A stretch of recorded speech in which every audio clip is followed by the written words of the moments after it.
Welcome to the Perfect Life Awakening Show, hosted by Royce Morales. Royce has been a transformational facilitator, teaching groundbreaking, spiritually based courses for more than 4 decades. She is the author of 3 books about her teachings. Join Royce as she takes you on a journey into how to live your best life and find your true purpose through discovering the origins of subconscious, disempowering notions and releasing them.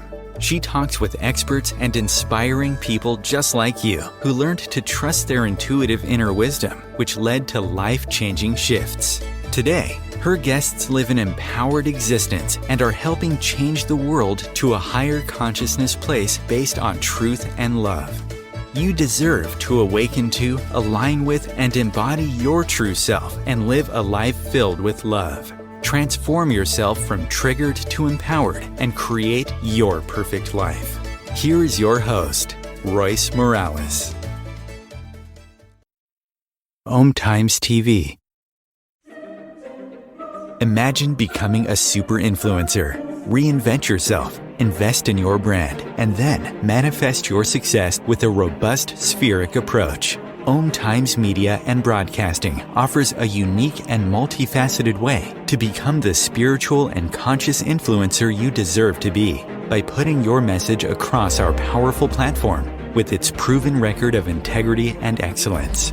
Through our produced shows, OMTimes offers the opportunity to become a social media TV personality, a radio show host, an OMTimes magazine columnist, and a syndicated podcaster, all in one shot.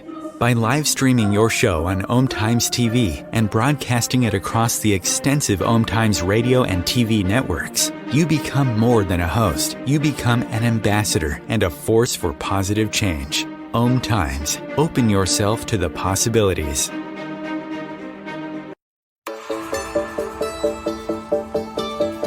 Transform your life from triggered to empowered with the Perfect Life Awakening program. Royce Morales' extraordinary, enlightening, spiritually based teachings that get to the core of subconscious underlying motivations driving your life. With more than 4 decades as a transformational facilitator and author, Royce Morales offers ways to awaken your deserving, authentic existence, free from paralyzing issues, repetitive patterns, and programmed fears, while simultaneously awakening your spiritually aware higher consciousness, purposeful self. Perfect Life Awakening offers remote group classes and one-on-one sessions to explore even deeper levels. Check out Royce Morales' books, Want, True Love, Past Lives, and Other Complications. No, a Spiritual Wake-Up Call. And Back, Rebirth After Stroke. Learn more about Perfect Life Awakening and Royce Morales. Visit roycemorales.com. There are 16 million children struggling with hunger in America. That's 1 in 5 daughters, sons, neighbors, and classmates who don't know where their next meal is coming from. Yet billions of pounds of good food go to waste every year. It's time we do something about it. Feeding America is a nationwide network of food banks that helps provide meals to millions of kids and families in need. Visit feedingamerica.org to help them feed even more. Together, we can solve hunger. Together, we're feeding America.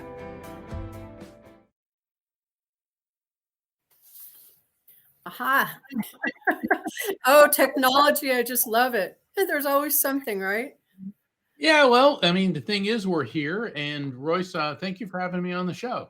Oh, you're very welcome. Let me introduce you. This is Mark Anthony, and he is also referred to as JD, the psychic. Well, the JD is my Juris Doctor degree. So I'm Mark Anthony JD, which is the equivalent of a PhD. So I'm Mark Anthony JD, Psychic Explorer, and I'm also known as the Psychic Lawyer because of that. So that's why. We're going to have to find out all about the Psychic Lawyer because that is so intriguing. In fact, I posted it on all my social media, and one of the people responded and said, "That sounds like an oxymoron." So we'll have to find out about that oxymoron and how that came to be. Anyway, Mark is an Oxford-educated attorney, licensed to practice law all over the place, Florida, Washington, and even in front of the Supreme Court. He travels to various mystical locations in remote corners of the world and, I guess, studies all these fascinating phenomena.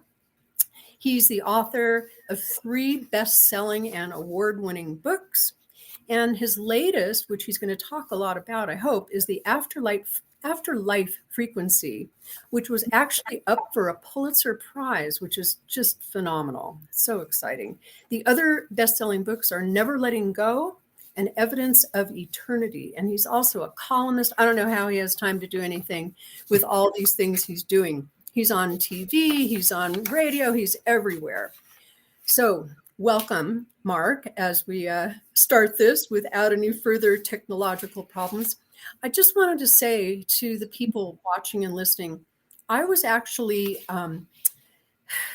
what you do is very relatable to me. Let's just put it that way. I was trained to be a medium. It's not something I was born with. At least I wasn't consciously born with it.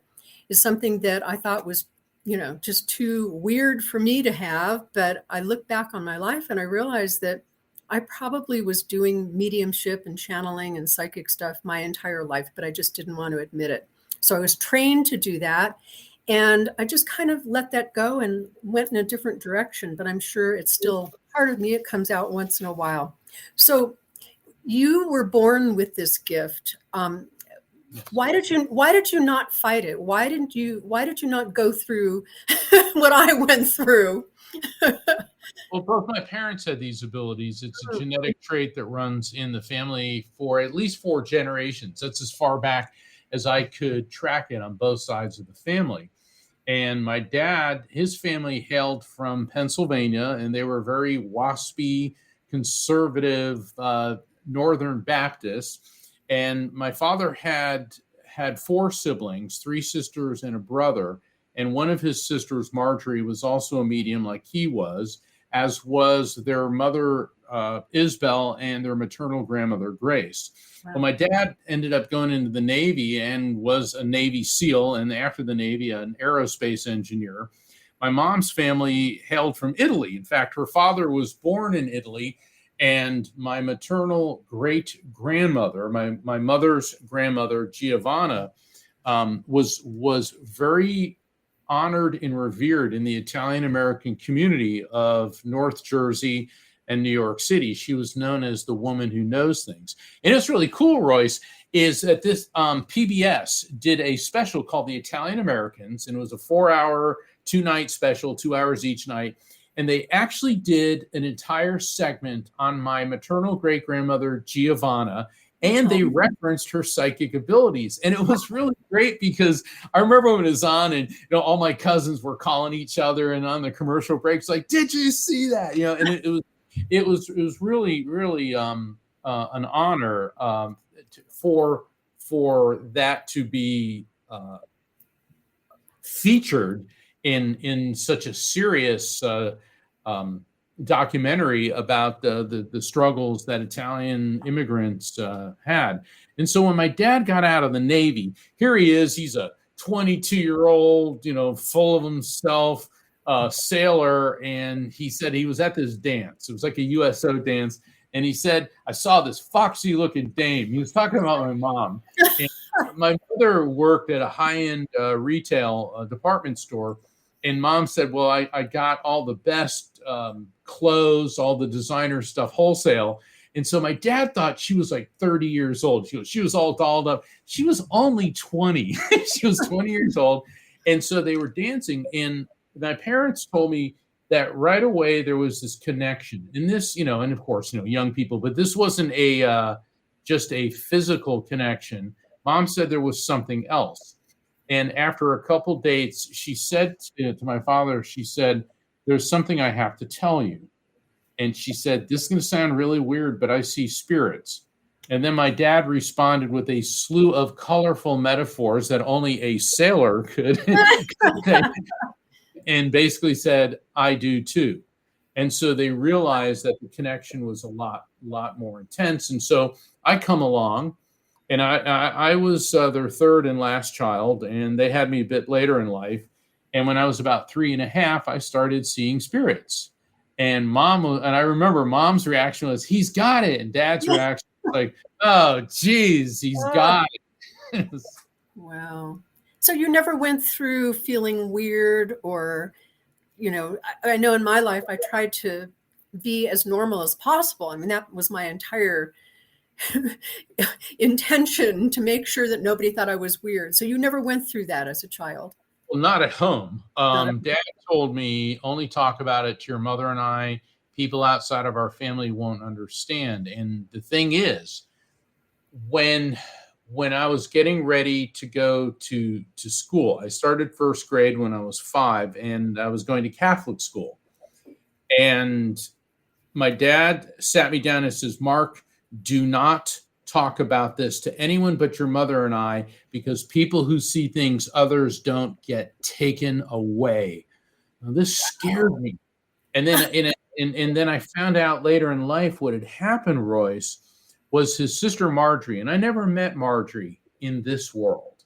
I've seen her spirit quite a bit. And I write about Marjorie in both my books, Evidence of Eternity and in The Afterlife Frequency. I write about her in 2 of my 3 books. And what had happened with Marjorie is she was married to this religious zealot. And I'm being kind there. I think fanatic would be a better term. And this is about 20 years before I was born. And he was going to work one day, and he was a machinist, and he worked at this steel factory in Pennsylvania. So he's getting ready to go to work, and Marjorie begs him not to go. And she says, something terrible is going to happen. I feel it. And she was holding like the pit of her stomach. And they got into a big argument, and she was crying, and he said, fine, I'll stay home. Well, that day, a crane was lifting thousands of pounds of steel beams, and all of a sudden the cable snapped and the beams crushed the machine shop that he worked in, killing everybody in it. Wow. And so you would think he would be the least bit grateful. Instead, he started feeling that these were satanic and diabolical forces at work. And Royce, he conspired with an unethical psychiatrist who diagnosed my Aunt Marjorie as a paranoid schizophrenic. They forcibly removed her from her home. They put her in a straitjacket. And my dad said he remembers seeing this, and my mom did too. And it was like during the summer when the whole family was together, and this is when he springs us on her. And she was taken to an institution and subjected to electroshock therapy for a period of 6 months. And they did so much damage to her brain that my Aunt Marjorie never talked about spirits or foretelling future events ever again. And when I got older, I found out about all this. And I remember talking to my dad, and he said, well, that's why I was so frightened for you. Oh my gosh. I didn't want anything like that happening to you. So at home, everything was cool, but everybody in the neighborhood kind of knew that our family was a bit different. It's like I get a big kick when I watch like that old show, like the Addams Family and stuff like that, because I always related to them a lot more than I did the Brady Bunch. Yes. Yeah, me too. Yes, definitely. I hope you've seen the new episodes called Wednesday. They're just great. Oh my God, I loved it. I did a total binge watch on Wednesday over a weekend like 2 months ago. Yeah, it was amazing. Well, that is just heartbreaking to hear that story. That really is. So, oh my gosh. So how do you feel about, I teach spirituality and inner development, and I always tell people that everybody has psychic and intuitive abilities per se. It's just a matter of trusting them and accepting them and maybe developing them a little bit. How do you feel about that? Does everybody have that? I do. And, I do believe that. And in my book, The Afterlife Frequency, which, and I have to, we're on OMTimes radio, OMTimes YouTube. And I found out yesterday that The Afterlife Frequency was nominated for Best Metaphysical Book of the Year in the OMIs, the OMI Awards. And I was also nominated as Best Medium, and I'm very, very honored. And I'm asking for everyone's support and your vote. And And please visit my website, afterlifefrequency.com, just like my book, Afterlife Frequency, and you'll see how to cast a vote for that. And but I want to thank everyone. I'm very honored. It's very humbling to see how my words have touched so many people around the world, and my work as a medium. And people think that having mediumistic ability, people joke about it, like, oh, like you're Harry Potter or this or that. And that's not the case. It is a great responsibility. It certainly doesn't make one all-knowing or all-seeing. And what I write about in the Afterlife Frequency, or one of the many things, is how everybody is capable of having a psychic or mediumistic experience, whether or not they're necessarily a psychic or a medium. In other words, everybody can swim, but that doesn't mean everyone's going to win gold medals in the Olympics. Yeah, we can all knock a few tennis balls around on a court, but that doesn't mean you're going to go to Wimbledon. But the thing is, everybody has the same basic physiology. And so the Afterlife Frequency explains the scientific basis for spirit communication. And I was in my office here, and I was trying to figure out, how do I explain, Royce, how do I explain to people who aren't mediums how they can have a mediumistic, an intuitive, a psychic experience? And I hit that dreaded writer's block. Oh, God. So you're laughing because you're a writer and you know that. Yes. And isn't it, Royce, doesn't it always happen on the day that you scheduled the whole day just to work on it? Of course. It's like whenever I don't have any time and I have appointments coming up, I start getting ideas. So here I am and nothing. So I thought, all right, fine. I'm going to go for a walk. I live near the ocean. I figured I'd walk on the beach. That always gives me that peace and comfort. So I'm heading down my driveway, and all of a sudden cold chills and tingles begin to resonate through me. Now, that's why a lot of people think spirit communication is scary, because that's the same physiological sensation in the fight or flight response. Right. But once you start working with it, I knew, okay, something's happening. I got directed away from the beach toward this bike path near my house. So I figured, all right, I'm walking down the bike path. It's around 11 in the morning, and I look down and I see these two objects shining in the light.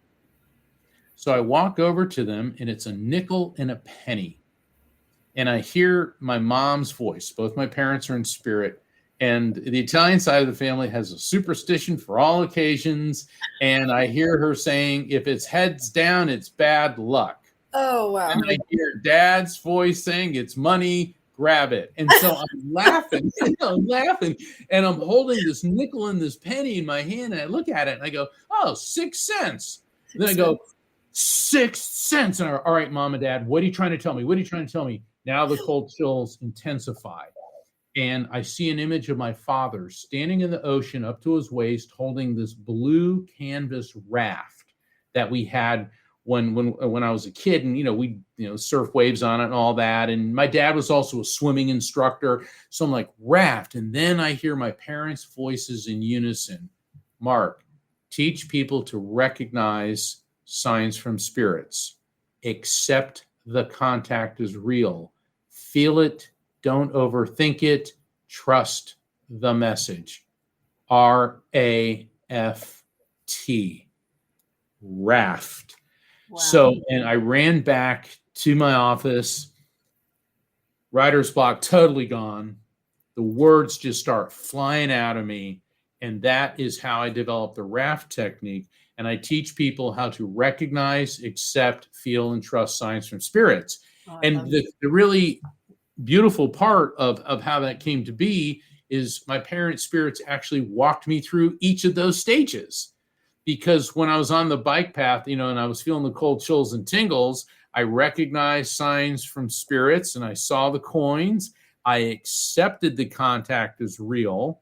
It's the third step, the feel part, feel without overthinking. This is where most people will torpedo the experience. They're going to, oh, this is a coincidence. This is wishful thinking. I'm making it up. It's my imagination. It's a grief-induced hallucination. That's where people fizzle out. But once you start working with Raft and you feel the message and you don't overthink it, then that leads you to the fourth step, which is trust the veracity, the truth that is, of the message. Now, I want to talk just a moment about trust. We live in a crazy world. It always has been. It's just that now humans have developed weapons that can eradicate life as we know it on this planet. And messages from spirits, which are interconnected, they're part of what I call the collective consciousness. All souls are interconnected energetically, connected to other spirits, connected to other spirits. Dare I say, it's all part of the divine power we call God.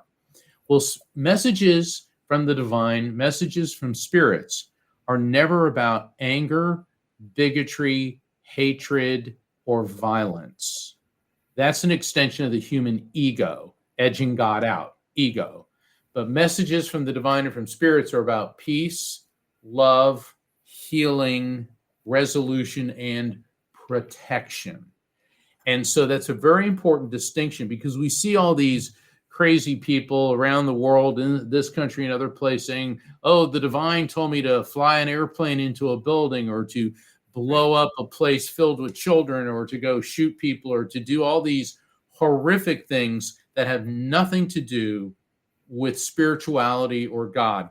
And since I'm on my platform, it really annoys me when I see mainstream media refer to these terrorists, and they refer to their spiritual advisors. Okay, the people in these religions, and they're right across the board, are not spiritual, they're religious. And there's a big difference between spirituality and religion. Oh, yeah. I am a proponent of religions. Why? Because all of the great avatars, Jesus, Buddha, Lao Tzu, Confucius, Muhammad, all of the great spiritual teachers taught peace and love and understanding. The problem is God exists in spite of religion, not because of it. Religion was created by men, for men, to keep men in power and subjugate women. So I don't want to get too much off into that, but people need to realize that you can have a connection with the divine, because energetically we are all interconnected, and messages from the divine are about peace, love, compassion, protection, and healing. I have to ask you something. It keeps coming to my mind, so I'm going to trust it. When I first started to explore spirituality, I was dating a lot of guys, and there was part of me that so much wanted a particular guy to be the one. And so I would ask the universe for signs, and I would get signs. But there were things like, oh, I saw a license plate and it said, some word that I construed in my brain to be a sign that he was the one. Now, what do you say to people that do that? Because they obviously are not signs. They're things that I was making into a sign. What do you say about that to people? In the interpretation of messages, it has to be spontaneous and without overthinking. Mm-hmm. And that gets to the third step of RAP. Recognize the sign, accept it, feel it without overthinking, because there are many people who want something to be, I want this person to love me. Now, why is that? Is that person, do you guys feel that proper connection? In a lot of people, all right, I was a prosecutor, a criminal offense, personal injury lawyer, and I always show in some of my lectures, I show, they had this, this was displayed at the beginning of the show. They show someone doing meditation and the chakras, and the red chakra, which is associated in the, groin area. A lot of people think a connection of the red chakra is love. Okay. So right. In other words, a lot of people confuse physical attraction, lust with love. And boy, that usually goes very poorly. A true connection is on several levels. You've got to be attracted to someone emotionally, mentally, physically, and spiritually. And so many times if people see someone that, oh man, she is so hot, or he is so handsome, or whatever, and you start to attribute traits to them that they don't necessarily possess, because your thoughts and your better judgment is being clouded by lower level impulses, shall we Right. call it. Yes. Yeah. So the elephant in the room is, there you are, you're this psychic, amazing, intuitive, aware person. What made you decide to become a lawyer? How does that fit with all that? Yeah, it's funny. People always think that lawyers are vampiric beings that suck the life out of, and you Some know of what? them Some of them are. Some of them are, because the legal profession, a lot of very aggressive and assertive people are attracted to it, because it's it's a lot about power, control, domination, when it should be about truth and justice and the balance in the world, the balance in our society. But as a teenager, I was seriously considering the clergy, and it's not unusual for mediums to be drawn toward the clergy. But then I started feeling that that was going to be too restrictive, so I decided to go into law instead. But the thing about law is, what I enjoyed about it is it literally puts you in everything. It reminds me of that what was that Al Pacino movie, The Devil's Advocate? Oh, And, yeah. and Keanu Reeves was a young lawyer who works for this law firm, and then he realizes that Al Pacino, the senior partner, is actually Satan. And it's like, yeah, that did lawyers a really good PR job. But Keanu Reeves says, why the law? And Al Pacino, because it puts us in everything. And if you think about it, what aspect of our lives doesn't have some form of regulation?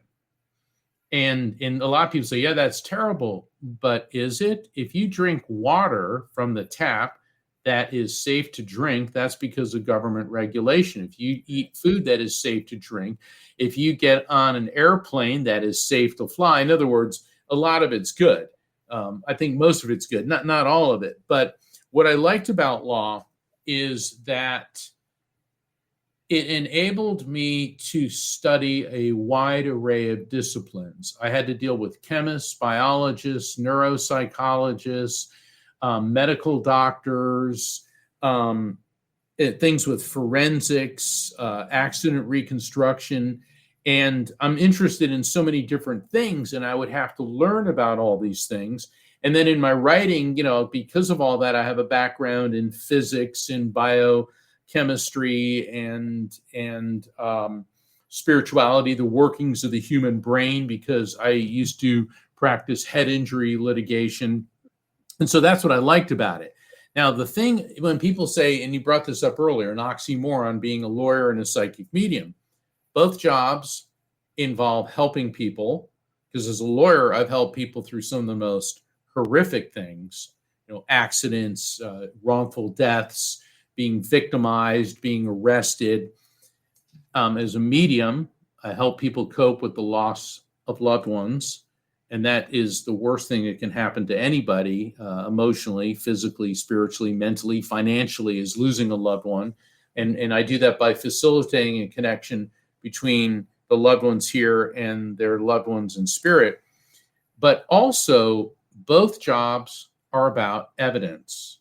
A lawyer has to have evidence to substantiate his or her position. And that's why I'm an evidential medium. In other words, when I do a connection for somebody, I have to bring forth facts and evidence that I could not know either about the spirit or about the recipient, to verify the quality and the authenticity of the contact. So that's how I see both are related. And I'm focusing strictly on my spiritual work now, because a lot of people are like, why won't you be my lawyer? It's like, no, I appear on shows as a legal analyst, and I'm kind of the go-to guy in the media when the paranormal and the legal systems collide, which actually happens more than you might think. And so, but the focus of my life now is helping people understand that God exists, that the afterlife exists, that our soul is an immortal living spirit that we can communicate with souls and that we will be reunited with our loved ones when it is our time to leave this material world. So the other elephant in the room, I would assume that people might be thinking is, have you ever used your psychic abilities in a case? Have you ever combined the two in some way? Well, it's part of my skill set of who I am as a person, but certainly it would come up. And when I was practicing law, especially when I was a prosecutor, when you're a young prosecutor, you get, I can call it a sign, but let's say you get stuck with weekend duty where you got to go to the jail because when people get arrested, they have to be brought before a judge within 24 hours of the arrest. So the judge can determine whether or not this person should be detained or, bail or whatever. And so I'd be there usually with another prosecutor, and then there'd be defense counsel, usually somebody from the public defender's office.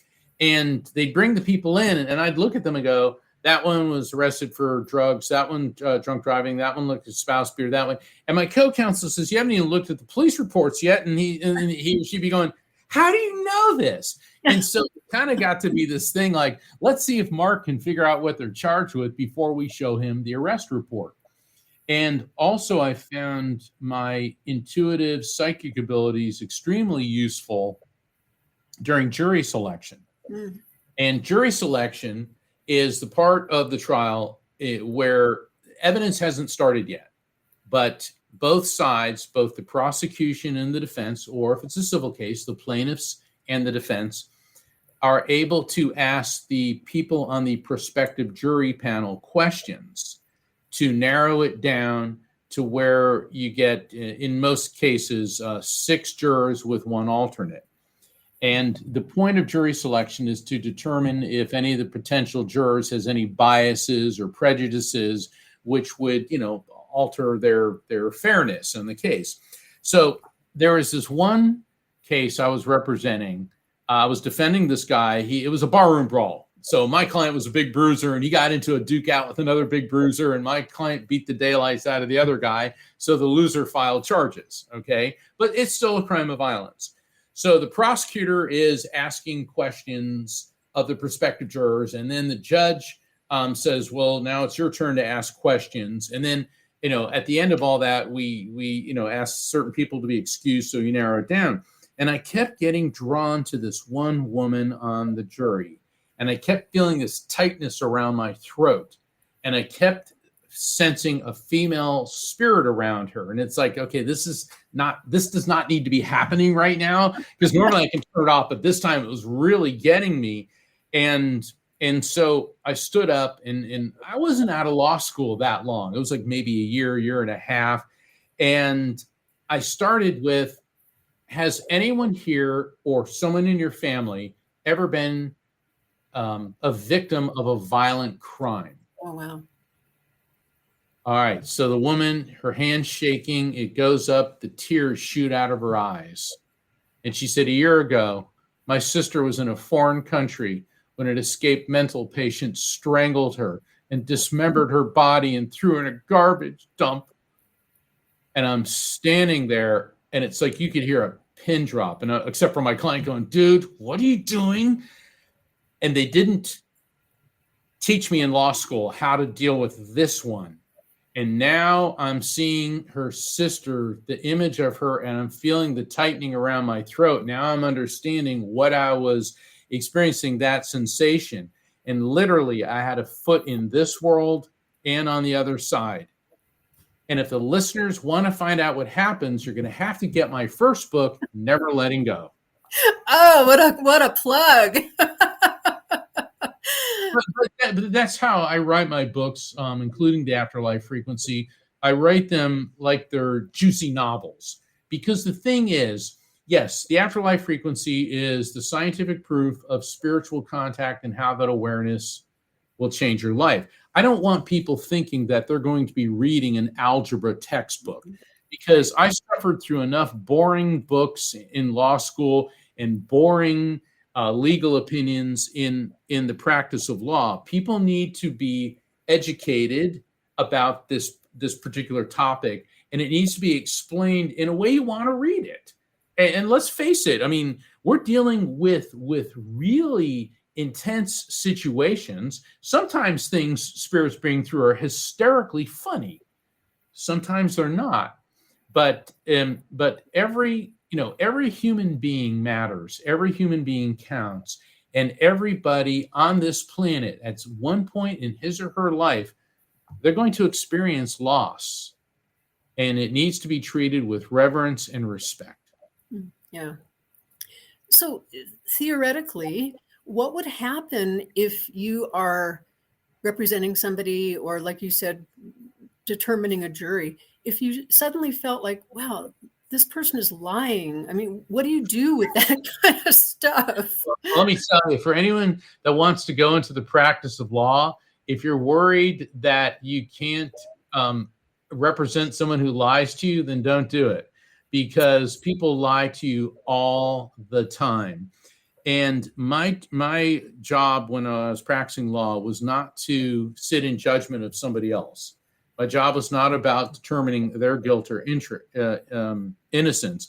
My job was about making sure that their constitutional rights were protected, that the police didn't violate them, that the prosecutors didn't violate them. And, if people have the right to remain silent. So if you know that your client is going to take the witness stand and lie, commit perjury, then you don't put your client on the witness stand. It's a lot like being deposed, and during the deposition, all you say is, I'm going to take the Fifth Amendment right against self-incrimination. And why is that? That's because you may say something which is going to incriminate you, meaning you've committed a crime. So that's what a lawyer's job is, to protect the client's right. It doesn't mean that we endorse drug usage or murder or criminal behavior of any sort.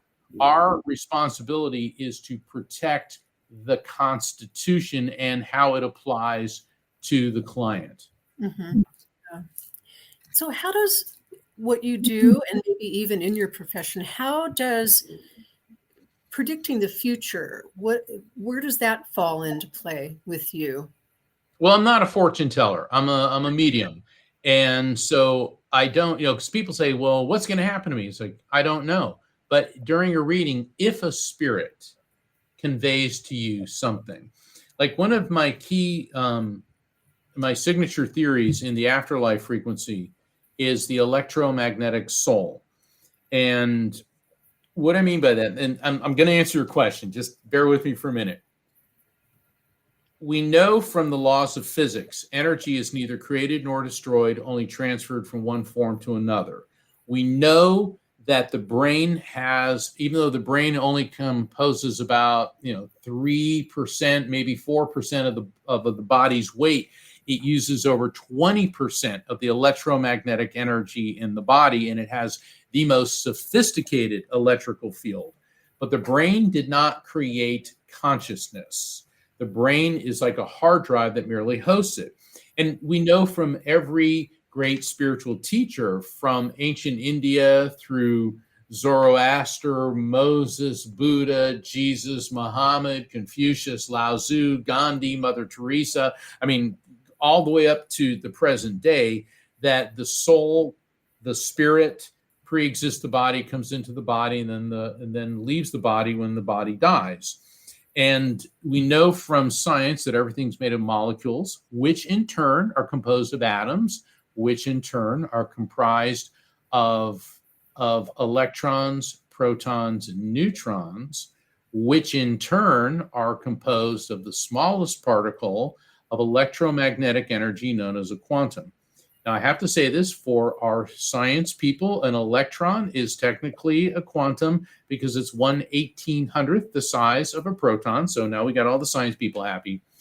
So on the subatomic electromagnetic level, Royce, everything in our material world is the same form of energy. That means you, me, the air we're breathing, the radio waves that this program is being broadcast on, the surface of Mars, the rings of Saturn, all of these are on the same basic level, the same form of energy that just vibrates at different frequencies.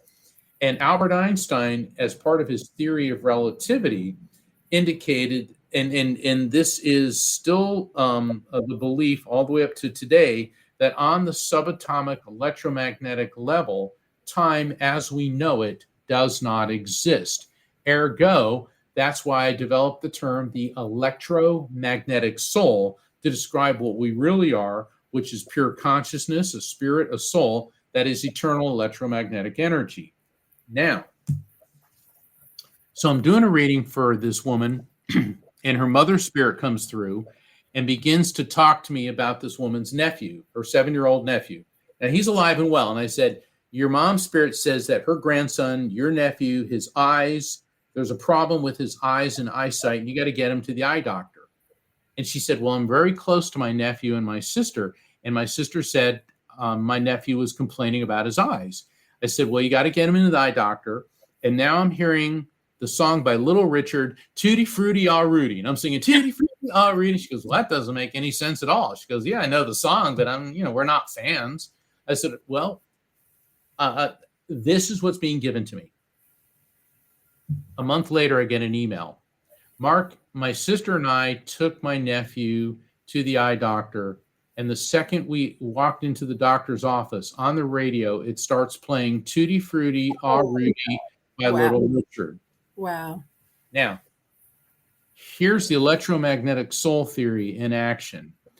The grandmother spirit, she knew that her grandson needed to go to the eye doctor. Okay, so recognize, accept, feel, trust. My client made sure that they took the little boy there. And the second that they walked into the doctor's office, the electromagnetic soul of her mother was able to understand what you and I call the future, and to say, this is the song that will be playing when they walk in. Get this, radio waves are electromagnetic energy. Oh, yeah. One form of EM energy is reading another form of EM energy. And it's more than just that. It was also a verifiable fact that the song Tutti Frutti All Rudy was how the spirit was verifying that they had made the correct decision. So it's more than just, well, isn't that neat that this song was playing? And, when skeptics say, oh, well, anyone could have said that. It's like, really? What are the odds of that happening? Wow. And I think we're way past 1 billion to 1. And this is how the electromagnetic soul theory explains spirit communication, seeing future events, near-death experiences, shared death experiences, deathbed visions. It is the building block for understanding the afterlife and all the various forms of spirit contact. That's a great explanation of it. That's perfect. Another thing is coming to mind, and I don't know if you've watched this. You probably have. It's called Ancient Aliens Declassified. Yes. It's a wonderful, wonderful show. And they're talking about how aliens have always been with us, and that their goal is to create humanity to be more like them. And they've done this by shifting the DNA. And I'm watching this and I'm going, wow, I've known this forever. I've done a lot of deep inner meditation experiences, and I've had memories of that sort of thing. How does all of that fit in with what you do and your belief system about all of this? Well, I think it would be very naive for us to think that we are the supreme pinnacle of intelligence and evolution in not just the universe, but the multiverses. Yes. Also, throughout my career, I've come into contact with several of the high-ranking officials in MUFON, the Mutual UFO Network. A friend of mine is Colonel Dr. John Alexander. He's retired U.S. military special forces, and he used to be head of the U.S. Army's UFO project. And so I've heard from high-ranking people in the government that UFOs are real. Okay. And they still want to dance around as to what they are, but it's pretty clear that they're off-world, they're extraterrestrial. And in the course of my career as a medium, I have done conducted mediumistic readings for people who claim to have been alien abductees. And two of the people, Nancy Tremaine and Calvin Parker, are considered the most credible UFO abductees. Calvin Parker was 19 years old back in the 70s, and he was in Pascagoula, Mississippi, and he and a friend, he goes, we're a couple of rednecks, and we were fishing, and I love talking to Calvin, and he said, all of a sudden, this thing came out of the sky, this big metallic object, and these two robotic things came out of it, and he said, we tried to run, but we couldn't, and they grabbed us, and they took us in, and basically, he said, he felt like a lab rat, and they did all these things to him. Now, what's really fascinating is that he's been subjected to truth serum, hypnotherapy. He's been questioned by the FBI ever since then, and always come up without any deception, 100% telling the truth. Lie detectors, all of it. And he said to me, he goes, you don't get rich claiming you got abducted by aliens. He said it was a horrible experience. He said it was terrifying. But the thing is, and the friend that he was with, his friend went on all like Johnny Carson and all these shows, and he's since passed. But I've done readings for other abductees, and it's very similar because their spirits will come through and talk to them about that. So suffice it to say, I keep an open mind. Good. Okay, good. Yes. Yeah, me too. Again, it was one of those things that, oh no, now I'm seeing aliens. Great. Now I'm really, in that weird zone. I was at the Edgar Cayce Association for Research Enlightenment at the end of last year, and I was one of the speakers. And all the speakers, we were taking a break, and PMH Atwater was there, and she is just amazing. She's one of the founders of the International Association for Near-Death Studies, and she's almost 90 years old. I think she's like 86 or 87. Sweet as a tack, working on her new book, which I just endorsed. I mean, she's brilliant. And she was talking to John Van Alken, who's an amazing guy with the Edgar Cayce Association for Research and Enlightenment. And she's sitting there and she goes, well, I'm working on a new book, and it's about alien abductees who have had near-death experiences. So it's not the typical alien abduction story. And I burst out laughing. And she looks at me, and John looks at me. I go, how many people in the world are having this conversation right now that it's not about just regular near-death experiences. It's about people who've been abducted by aliens. Oh my gosh. Wow. So tell us a little bit more about the Afterlife Frequency book. I was reading in your bio that it helps people to deal with trauma and issues, PSD, all of that stuff. How does your book do that? The Afterlife Frequency helps people cope with grief, with and also with post-traumatic stress disorder. There's a number of stories in there about people who've been through horrific things, coping with murder and family members and close friends being murdered, military personnel that have just survived and then are coping with the guilt that, why didn't the rest of my unit survive? Why was I the lone survivor? Because it approaches it from a direct approach, because people have to confront, have to examine this, but it's also with the help of spirits, the person who was killed, the people who survived the military engagement, and their insights and their guidance help people begin to resolve and heal the trauma. I mean, there's more to it than that, but that's part of what the Afterlife Frequency does, because everybody to some extent suffers from post-traumatic stress disorder. Yes. Let's say a little child sees their pet die. That's very traumatic. A 5-year-old sees, their dog or cat or, their bird or even their fish die. That's traumatic. For anybody in the audience ever seen a loved one die, and a lot of us have, and this causes a form of trauma. So some PTSD may be more severe. Let's say that, you actually see somebody gunned down, or, you've been through a military combat. That's pretty intense, and that may require even more treatment and more consideration. So the Afterlife Frequency it's not an airy fairy fluffy buffy book, because that's not me.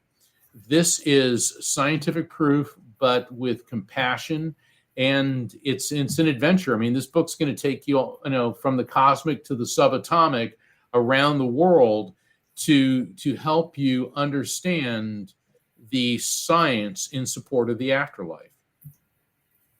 Yeah. Awesome. Thank you for doing that. That's great. So you mentioned that you give techniques to help people connect with spirits. Besides just learning to trust, and the RAF technique, I think, is great. Is there anything particular that you could tell people to connect? Because I think when you have that personal experience with a spirit, there's no denying it. Right. I've had so many, and it's, oh yeah, okay, thank you. But yeah. Right. Well, that's what you'll get from reading the Afterlife Frequency and the RAF technique. I gave an outline of it, but to fully understand it, and I give some exercises there as well. And one of the most fascinating phenomenon is deathbed visions. And deathbed visions are where somebody is in the process of transitioning, they're dying, and they begin to interact with spirits of people they know who've died. And this happened after the Afterlife Frequency had been released, but it's something I talk about in my lectures. Who doesn't love Betty White? Okay, Betty White. I mean, she was in she was on TV since, I think, the invention of TV. We remember the Golden Girls and Hot in Cleveland, Mary Tyler Moore Show. And she was on a game show back in the 60s, and she met the love of her life, Alan Ludden. And they were married for something like over 20 years. And she and Alan Ludden were inseparable. And then he died in the 80s. And Betty White, she never remarried. She always said Alan was the love of her life. And sadly, Betty died on New Year's Eve, just before the beginning of 2022. And she was in declining health. She was just like a week or two shy of her 100th birthday. And so she was laying in bed, and actress Vicki Lawrence from Mama's Family and Carol Burnett, her best friend, explained that in her last moments, Betty looked up, smiled, and said, "Alan." And he expired. Oh, I've got chills. That's great. My mom talk about a skeptic. She was the number one skeptic. Nothing spiritual meant anything to her. She thought I was crazy. And yet on her deathbed, she said to me, "Royce, what is that gold woman in the corner doing in my room?" I said, "Wow, Mom, I think maybe you should trust that and listen to that." And, it was just so funny to me that of all people in the world to have that kind of a visitation or a vision was just such proof, such evidence. We all do, or we all have the capacity to. And, if we had more time, there's so many more stories I could share with everyone. But, stories illustrate and help us understand these concepts. And that's why in all my books, Never Letting Go, Evidence of Eternity, and the Afterlife Frequency. And I'd like to invite everyone to visit my website, which is afterlifefrequency.com. You'll see in the calendar of events, I'm asking for the honor of your vote for the Afterlife Frequency. You'll see that in the calendar of events as best metaphysical book. You can also sign up for my newsletter, find out about scheduling a personal session with me, and also keep you up to date. I've got a Light Circle Spirit Communication event online, limited to 6 people, coming up on February 17th. That way, everyone is guaranteed a reading. And so, Royce, I really want to thank you for having me as your guest. It's been such a pleasure. This is Awesome. Keep up the good work and keep up being an amazing lawyer as well as psychic. No, I'm not practicing law now. I mean, it's Okay. still licensed to practice, but I appear on shows as a legal analyst. Yes. But the focus of my work now is my spiritual work, Great. and it is the greatest honor. And I thank God every single day for giving me this gift. And I pray that I am worthy to live up to the task. So thank you, Royce. And I want to thank everyone with OMTimes Media and everyone for tuning into the show. May God bless you. Thank you so much, Mark. Thank you all for joining us today. And I look forward to seeing you in a couple of weeks where I interview another fascinating human being. Thank you so much.